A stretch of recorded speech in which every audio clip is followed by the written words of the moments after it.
Eleanor was 74 years old. She lived alone in a small house in a quiet part of Ohio. Her husband had passed 7 years before. Her 2 children lived in Columbus and Atlanta and came for holidays. Called on birthdays and left the days in between quiet. Eleanor told herself she did not mind the quiet. There was a rhythm to living alone and she had settled into it. She swept the porch in the morning, checked the garden, watched television before lunch, walked around the block in the afternoon, cooked a simple dinner, and went to bed. The days moved that way. Her granddaughter Lily came the summer Lily turned 17. Eleanor's daughter was traveling for work for 2 weeks, and asked if Lily could stay. Lily spent the first 2 days in the guest room with her phone. She came out for meals and went back.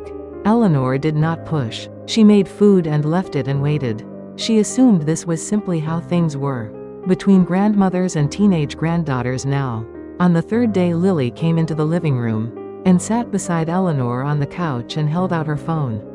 A video was playing. Young men on a stage, moving in formation, a song Eleanor did not know. Lily said, "Grammy, watch this.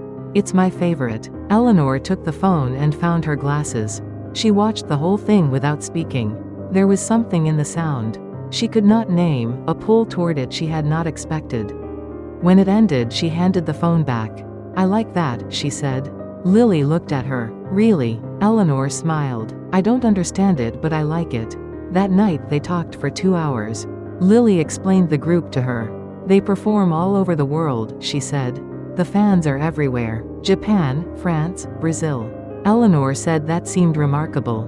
Lily was animated in a way Eleanor had not seen before. Which member had which voice? Which album came out when, what the songs were about. Eleanor understood maybe half of it. But she had never seen Lily talk like this. The girl who had spent 2 days quiet with her phone could light up a room when she talked about something she loved. For the next 2 weeks they watched videos together every evening. Lily played, Eleanor watched. Then one night Eleanor asked, "Can we hear that one again, the one from before?" "Which one, Grammy?" Eleanor hummed a few notes. Lily found it immediately. Eleanor listened twice, 3 times. She still could not follow the words. But somewhere in the middle of the song, something in her chest went quiet in a way she recognized as good. The day Lily left, Eleanor's daughter came to pick her up.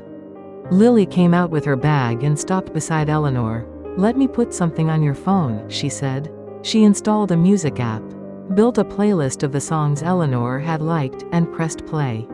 "You just tap here when you want to hear them." Eleanor said she understood. She did not entirely, but she said it anyway. She stood on the porch and waved until the car turned the corner. She went inside and sat down. The house felt different from 2 hours ago. She picked up her phone. The music was still playing from when Lily had pressed play. Eleanor put in one earbud.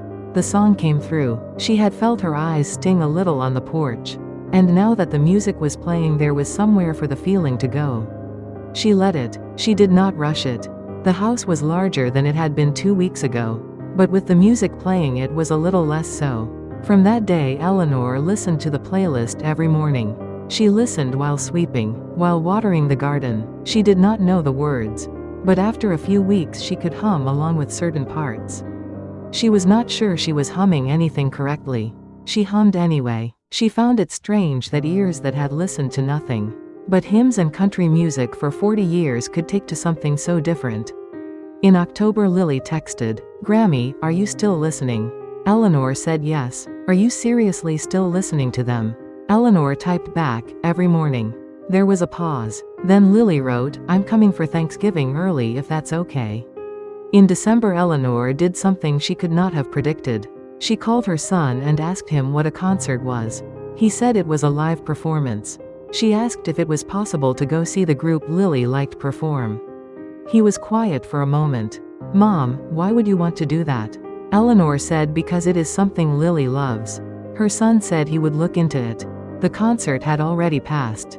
The tickets were long gone. Her son explained this gently. Eleanor said that was fine. Before he hung up, he asked, "Did Lily know you were trying to go?" Eleanor said she had asked her directly. Her son laughed. "Mom, you surprise me." Eleanor laughed too. "I surprise myself," she thought. The following spring Lily came for a weekend. She skipped a study session to come.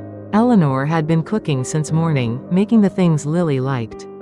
Lily arrived and dropped her bag and asked to see Eleanor's phone. What for? Lily looked at the screen and went very still. Grammy. She held up the phone. This song has been played over 1,000 times. Eleanor asked how she could tell. Lily showed her the play count. Eleanor looked at it. Is that a lot? She asked. Lily sat down on the couch. I think you might love them more than I do, she said. That evening they sat side by side the way they had the summer before. Lily played a new song. Eleanor listened and nodded. She had learned how to listen. She could not have explained what she was hearing, but she knew when something was good. Lily said, Grammy, you have really good taste. Eleanor said she did not know what that meant. Lily said, you only say you like it when it's actually worth liking. That night, after Eleanor had gone to the living room with her earbud in and her phone in her lap, Lily came out for water and stopped. Grammy, you're still listening. Eleanor said that on nights she could not sleep. It helped to have something playing.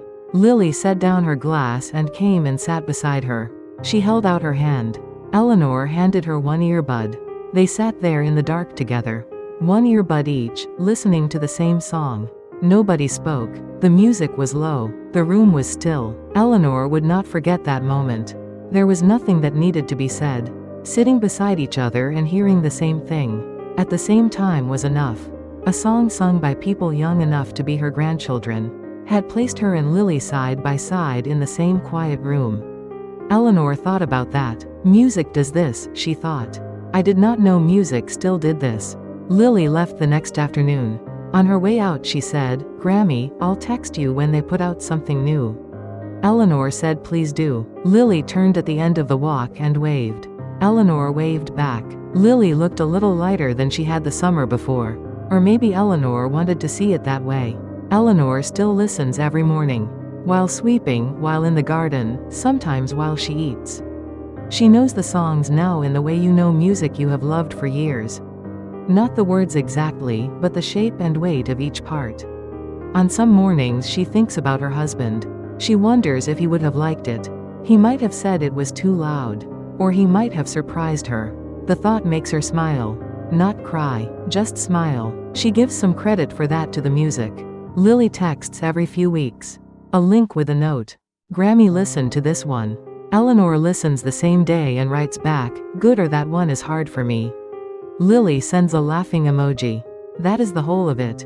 But it is a different kind of quiet than before. Music connects people. Eleanor believes that now in a way she did not before. It put her and a 17-year-old girl onto the same couch, in the same living room, sharing one earbud in the dark. The world had changed around her and she had not known how to follow it. Then her granddaughter held out a phone and said, Grammy, watch this. And Eleanor watched. That was all it took. If this story stayed with you, please subscribe. There are more lives like this one, quietly finding their way towards something warm. We will keep telling them. Thank you for listening all the way through.